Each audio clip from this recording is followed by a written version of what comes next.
Mon titi est ici, la plus jeune sœur de ma mère. Chini Mahalakshmi Subhash est ici, et je tiens à la remercier. Alors maintenant tu es noir. Maintenant tu es noir, Kamala. Ouais, c'est vrai. Vous voyez, vous pensez que nous huons les foufous. Nous ne sommes pas des boubous les foufous. Vous nous avez tous aidés à gagner en 2020, et nous allons recommencer en 2024. C'est le parfum noir que tous ces hommes politiques dégagent tous les 4 ans lorsqu'ils veulent aller parler aux Noirs. Kamala Harris a toujours été une figure controversée. Mais vient-elle de perdre définitivement le vote noir? Des fausses affirmations sur son héritage aux histoires douteuses sur ses préférences musicales. Kamala semble se dévoiler sous nos yeux. Kamala est-elle vraiment noire ou joue-t-elle simplement un rôle? Pourquoi ressent-elle le besoin de simuler son identité? Vous nous avez tous aidés à gagner en 2020 et nous allons récidiver en 2024. C'est cette odeur noire que tous ces hommes politiques dégagent tous les 4 ans lorsqu'ils veulent aller parler aux Noirs. Et qu'en est-il de la publicité avec Taraji P. Henson? Était-ce authentique ou juste un autre geste calculé pour paraître pertinent? Ouais. Mais Phil, je suis ici dans ces rues. Et laisse-moi te dire que tu as raison. Taraji, il y a tellement de choses en jeu en ce moment. La majorité d'entre nous croit en la liberté et l'égalité. Mais ces extrémistes, comme on dit, ne nous aiment pas. Comment parvient-elle à trouver quelque chose d'aussi simple que de nommer vivant son rappeur préféré? Meilleur rappeur vivant? Tupac. Il n'est pas vivant. Vous dites qu'il vit. Je sais. Je continue à faire ça. N'oublions pas les allégations concernant les scandales d'infidélité de son mari. Quel impact cela a-t-il sur son image politique? Sa personnalité publique n'est-elle qu'une série de tromperies soigneusement conçues, alors que les réseaux sociaux débordent de réactions? Les électeurs noirs voient-ils à travers la façade? Quelles sont les véritables raisons de la déconnexion de Kamala avec la communauté noire? Le parcours de Kamala Harris pour devenir vice-présidente des États-Unis a été historique, mais sa relation avec la communauté noire a toujours été compliquée. Malgré son rôle de première femme vice-présidente et de première d'origine noire et sud-asiatique, nombreux sont ceux qui estiment que ses tentatives pour entrer en contact avec les électeurs noirs sont pour le moins fallacieuses. L'une des controverses les plus flagrantes concerne ses affirmations sur son ascendance. Kamala met souvent en avant ses racines noires, pourtant sa lignée est majoritairement indienne. Cela a conduit beaucoup à remettre en question son authenticité. Ma titi est ici, la plus jeune sœur de ma mère. Chini Mahalakshmi Subhash est ici et je tiens à la remercier. Alors maintenant tu es noir. Maintenant tu es noir, Kamala. Ouais, c'est vrai. Donc tu penses qu'on fait huer les foufous. Nous ne sommes pas des boubous les foufous. Les critiques affirment que Kamala met stratégiquement l'accent sur son héritage noir lorsque cela est politiquement pratique, tout en minimisant son origine indienne. Vous vous souvenez quand Kamala affirmait avoir écouté Tupac et Snoop Dogg pendant ses années d'université? Le seul problème? Aucun des deux artistes n'avait sorti de musique lorsqu'elle était à l'université. Cette gaffe n'était pas qu'un faux pas. Cela ressemblait à une tentative calculée d'établir des relations avec les électeurs noirs à travers des références culturelles communes. Mais Kamala comprend-elle vraiment la culture avec laquelle elle essaie de se connecter? Ou dit-elle simplement ce qu'elle pense que les gens veulent entendre? Pour le contexte, lors d'une apparition en 2019 sur The Breakfast Club, la co-animatrice Charlamagne Tha God a interrogé Harris sur les affirmations selon lesquelles elle n'était pas afro-américaine simplement parce que ses parents étaient des immigrants. Je suis né à Oakland et j'ai grandi aux États-Unis. À l'exception des années où j'étais au lycée à Montréal, au Canada, a répondu Harris. Et regardez, c'est la même chose qu'ils ont fait à Barack Obama. Ce n'est pas nouveau pour nous. Et donc, je pense que nous savons ce qu'ils essaient de faire. Quant au fait d'être noir, elle l'a dit clairement. Je suis noir et je suis fier d'être noir. Je suis né noir. Je mourrai noir. Et je ne vais trouver d'excuses à personne parce qu'il ne comprend pas. La raison pour laquelle plusieurs personnes semblent avoir du mal à croire son histoire est qu'elle a fait beaucoup de révélations sur elle-même. Ce qui, selon de nombreux noirs, implique qu'elle n'en fait pas partie. Pour commencer, il y a eu une fois, dans cette même interview, où elle a mentionné comment elle avait parlé de l'herbe. À travers des rires et une interview informelle lors d'une émission de radio matinale sur Monda, Kamala Harris a clarifié son soutien à la légalisation de l'herbe et est allée encore plus loin en disant aux animateurs qu'elle fumait pendant ses années d'université. Et oui, elle a dit qu'elle inhalait. Avez-vous déjà fumé? Charlemagne le Dieu a demandé à Harris, alors sénateur de Californie et candidat à la présidentielle de 2020, de répondre. Et j'ai inspiré. J'ai inhalé. Elle a répondu en riant, faisant une blague sur l'affirmation de l'ancien président Bill Clinton, alors qu'il se présentait à la présidence, selon laquelle il avait fumé cette drogue pendant ses études supérieures à Oxford, mais ne l'aimait pas et ne l'avait jamais inhalé. Avez-vous déjà fumé? J'ai. D'accord. Et j'ai inhalé. J'ai inhalé. J'ai inhalé. C'était il y a longtemps. C'était il y a longtemps. Mais oui, a-t-elle dit en riant avec Charlemagne et son co-animateur DJ Envy. Je viens d'annoncer la nouvelle. Harris, une ancienne procureure générale de Californie, a également contesté les informations selon lesquelles elle ne soutenait pas la légalisation de l'herbe. Ce n'est pas vrai, dit-elle. Je pense que cela donne de la joie à beaucoup de gens, et nous avons besoin de plus de joie, a-t-elle déclaré. Cependant, il y avait une partie de cette interview dans ses escapades avec MJ qui semblait convaincre les gens qu'elle n'était peut-être pas une personne qui disait la vérité. Au cours de l'interview, après que Harris ait admis avoir fumé à l'université, elle a également déclaré qu'elle écoutait Snoop Dogg et Tupac Shakur tout en se défonçant. Qu'écoutiez-vous quand vous étiez défoncé? Qu'est-ce qui se passait? De quelle chanson s'agissait-il? Oh mon Dieu. Oh ouais, définitivement Snoop. Tupac. Voici le problème. Harris est diplômé de Howard en 1946 et de la faculté de droit en 1989. Snoop Dogg, alors connu sous le nom de Snoop Doggy Dogg, n'a débuté qu'en 1992, et la carrière de Tupac n'a décollé qu'au début des années 1990, lorsqu'il a fait ses débuts dans la même chanson de Digital Underground, la bande originale du film de 1991, Nothing But Trouble. Ce que Kamala Harris a fait était un peu plus qu'irritant, n'est-ce pas? Car rappelez-vous, c'est la même femme qui a poursuivi des dizaines de milliers de Noirs pour avoir fumé de la marijuana. Donc, soit Harris était suffisamment cuite pour voyager dans le temps, soit elle a frappé le bang après avoir été à l'école. Pas cool pour un candidat dont le slogan est de dire la vérité et de réclamer justice. Très probablement. Beaucoup pensent qu'elle essaie simplement de créer une playlist qui envoie le bon message. Mais mentir est là où les gens ont un problème. Inutile de dire que beaucoup de gens n'achetaient pas l'histoire de Forsyth. Mais il y avait quand même ceux qui sont venus à sa défense. Comme cet utilisateur qui a écrit, juste pour information à tous ceux qui lisent ceci. Dans le contexte, elle répond à la question initiale posée à elle de Babok. Quelle musique elle écoute? Et elle ignore la question de fumer du dub à l'université. Cela explique pourquoi elle inclut également Cardi B dans la liste. Même si cette utilisatrice avait raison, ce n'était pas le seul détail qui ressortait de sa tentative de plaire à la communauté afro-américaine. En fait, l'autre rapport publié a confirmé à plusieurs membres de la communauté qu'elle n'en faisait pas partie, à l'époque. Le titre disait littéralement qu'elle avait fréquenté une HBCU pour s'immerger dans la culture noire. Dans les années 1950, Harris a fréquenté l'Université Howard à Washington, D.C., et elle a découvert que l'expérience de fréquenter des collèges et des universités historiquement noires s'avérait particulièrement importante pour se sentir connectée à la communauté. En 2019, a-t-elle déclaré au Washington Post, lorsque vous êtes dans une HBCU, et en particulier dans une institution avec la taille et l'histoire de l'Université Howard, et aussi dans le contexte d'être également à Washington, D.C., connue depuis toujours comme étant la ville du chocolat. Il s'agit simplement pour vous de comprendre qu'il existe tout un monde de personnes qui vous ressemblent. Il ne s'agit pas seulement de quelques-uns d'entre nous qui pourraient se retrouver. Pour plusieurs personnes, si elles devaient fréquenter une université à majorité noire pour vivre l'expérience afro-américaine, alors elle n'en est probablement pas une dans l'âme. Mais ce n'est pas une nouvelle tactique pour Harris. Tout au long de sa carrière, elle s'est souvent retrouvée en contradiction avec son propre récit. Alors qu'elle était procureure générale de Californie, elle s'est bâtie une réputation de procureur sévère envers les criminels. Une position qui ne correspond pas aux idéaux progressistes qu'elle prétend désormais défendre. Beaucoup d'entre vous le savent, avant d'être élu vice-président, avant d'être élu sénateur des États-Unis, j'étais le procureur général élu, comme je l'ai mentionné, de Californie. Avant de cela, j'étais procureur au tribunal. L'un des aspects les plus critiqués de la carrière de Harris en tant que procureur de district a été sa position agressive à l'égard de l'absentéisme scolaire.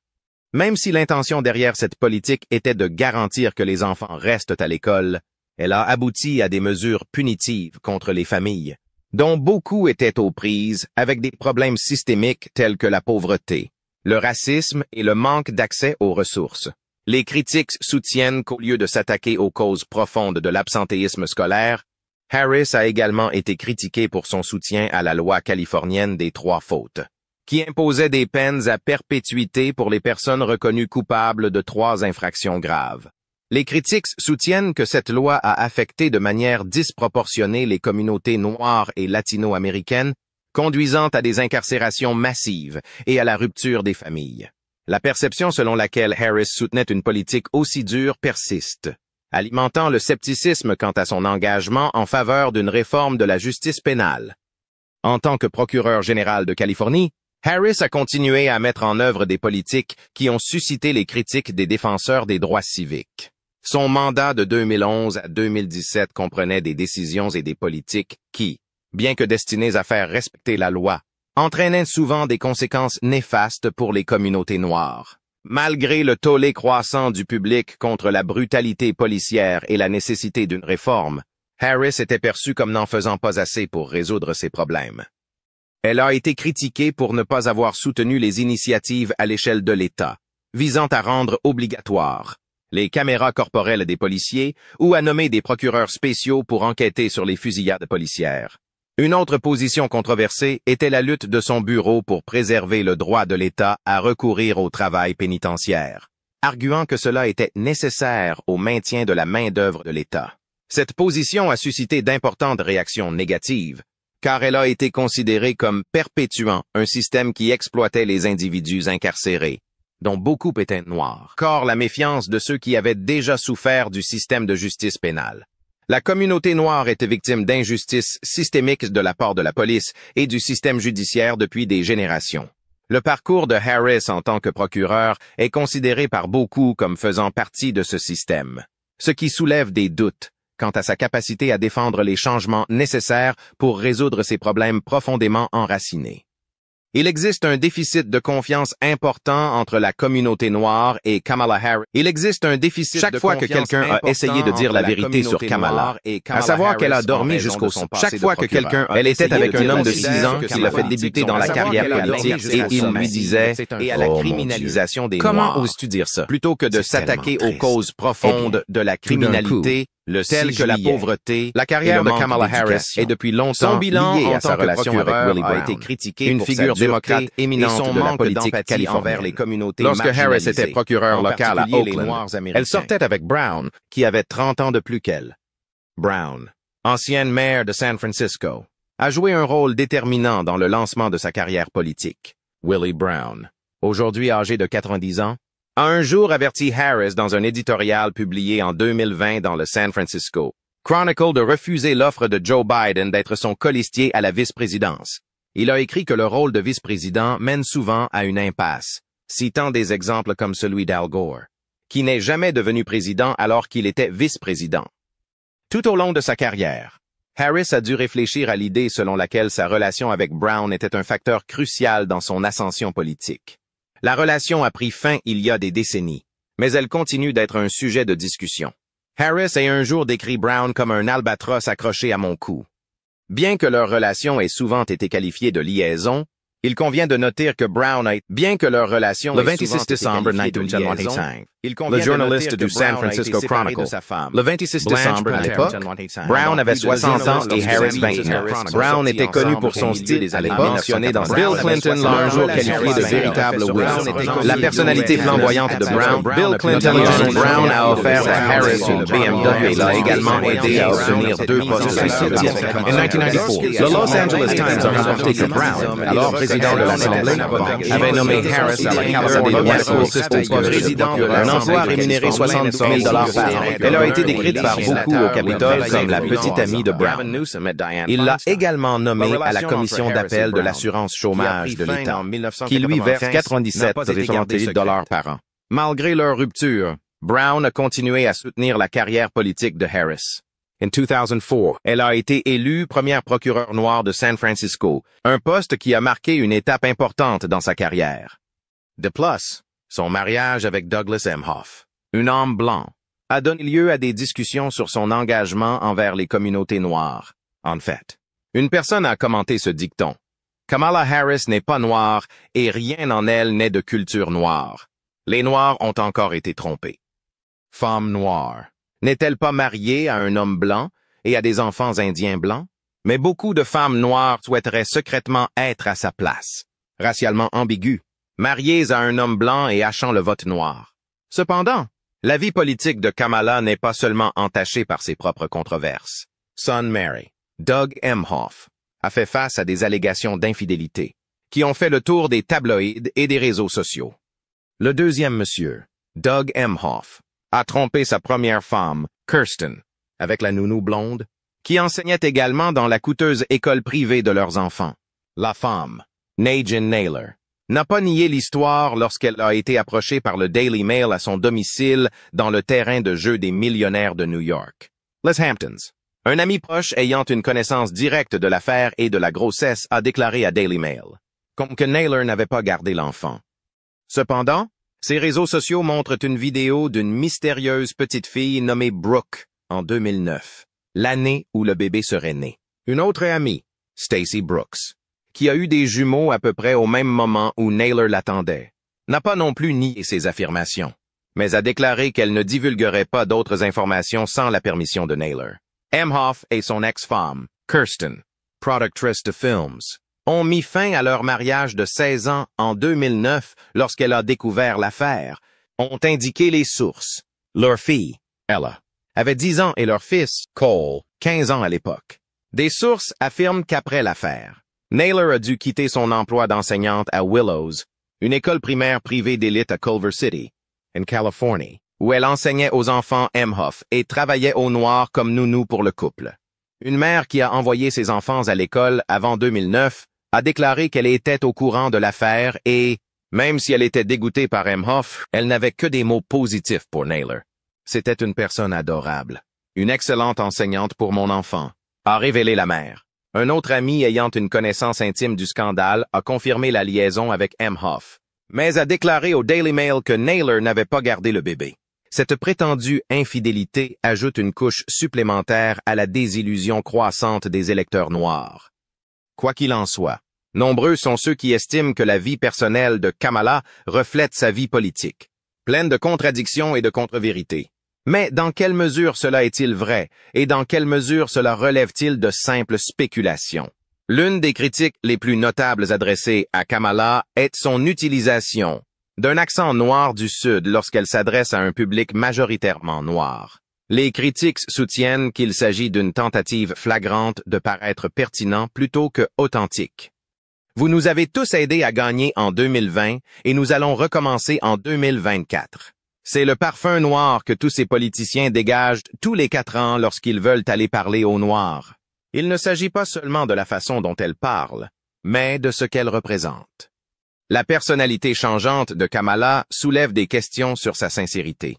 Pourquoi ressent-elle le besoin de changer d'accent en fonction de son public? Est-ce une habitude inconsciente ou est-ce une démarche calculée pour obtenir des votes?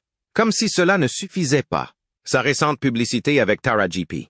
Henson, destinée à attirer les électeurs noirs, est tombée à plat. Ouais.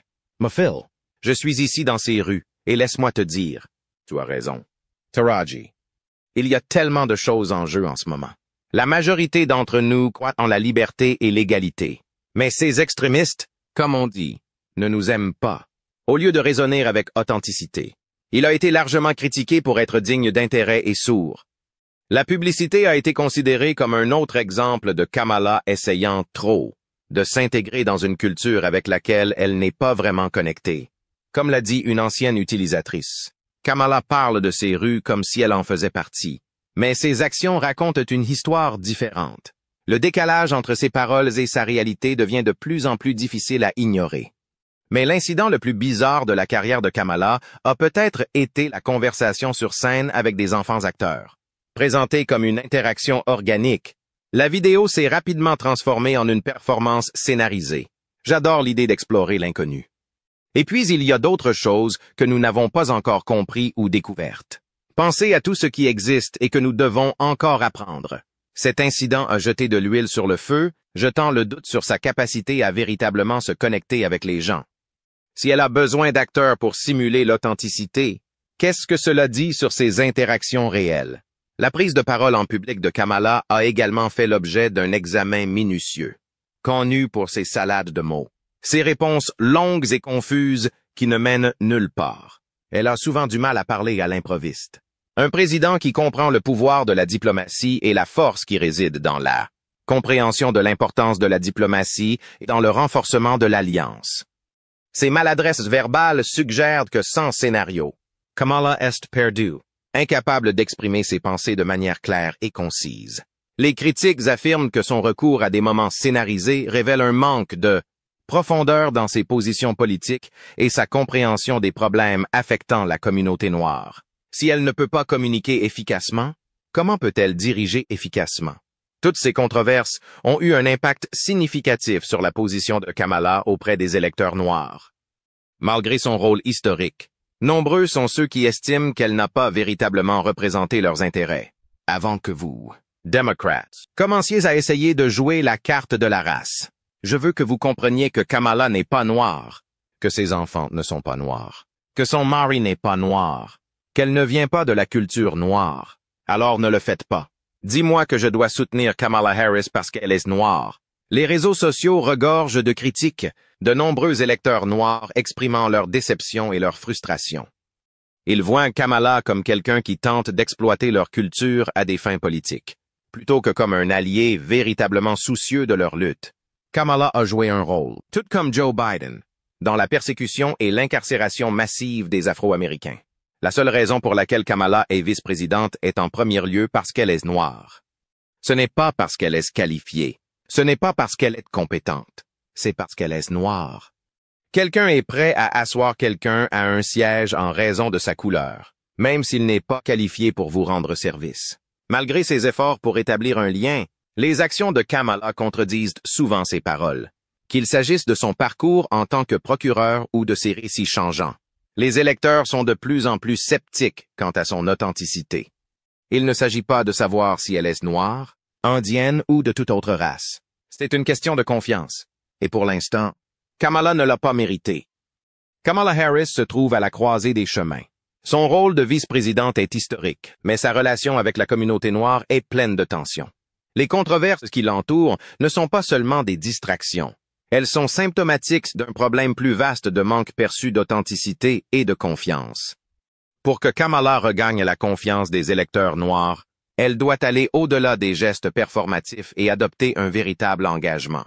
Les actions sont plus éloquentes que les mots. Et pour Kamala Harris, le temps des discussions est révolu.